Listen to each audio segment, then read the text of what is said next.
High blood pressure ranks as the #1 risk factor for death and disability in the world. Previously, I showed how a plant-based diet may prevent high blood pressure, but what if you already have it? The American Heart Association, American College of Cardiology, and the Centers for Disease Control and Prevention recommend as the first-line treatment lifestyle modification. If that doesn't work, you can start the patient on a thiazide diuretic, or water pill, and then you keep piling on the meds until you get their blood pressure down. Commonly, people end up on 3 drugs, though researchers are experimenting with 4 at a time, and some people end up on 5. Why not just jump straight to the drugs? Well, they don't treat the underlying cause, and they can cause side effects. Less than half of patients stick with even the first-line drugs, perhaps due to the adverse effects such as erectile dysfunction, fatigue, and muscle cramps. So, what are these recommended lifestyle changes? They recommend to control one's weight, salt, and alcohol intake, engage in regular exercise, and adopt a DASH eating plan.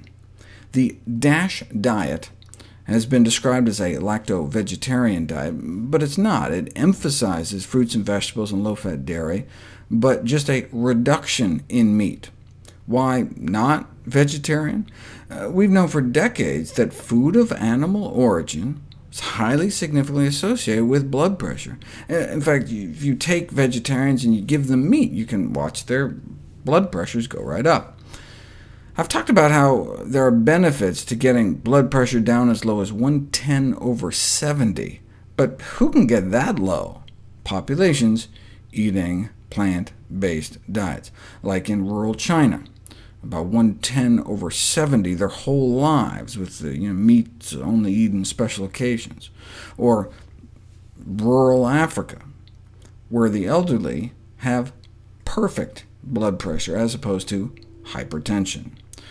In the Western world, as the American Heart Association has pointed out, the only folks really getting down that low were the strict vegetarians, coming out at about 110/65. So when they created the DASH diet, were they just not aware of this landmark research done by Harvard's Frank Sachs? No, they were aware. The chair of the design committee that came up with the DASH diet was Dr. Sachs. In fact, the DASH diet was explicitly designed with the #1 goal of capturing the blood pressure-lowering benefits of a vegetarian diet, yet contain enough animal products to make it palatable to the general public. In fact, Sachs found that the more dairy the lacto-vegetarians ate, the higher their blood pressures. But they had to make the diet acceptable. Research has since shown that it's the added plant foods, not the changes in oil, sweets, or dairy, that appears to be the critical component, so why not eat plant-based? Recent meta-analysis showed vegetarian diets were good, but strictly plant-based diets may be better.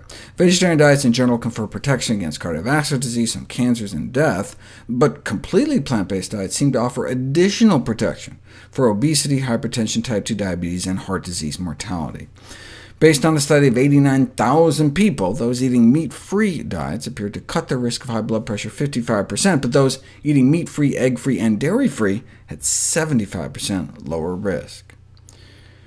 If, however, you're already eating a whole food plant-based diet, no processed foods, no table salt, and you're still not hitting 110/70, there are a few foods recently found to offer additional protection. Ground flax seeds, a few tablespoons a day, induce one of the most potent antihypertensive effects ever achieved by a dietary intervention, 2 to 3 times more powerful than instituting an aerobic endurance exercise program. Watermelon also appears to have extraordinary effects, but you'd have to eat like 2 pounds a day. Sounds like my kind of medicine, but it's hard to get year-round. Red wine may help, but only if the alcohol has been taken out. Raw vegetables or cooked?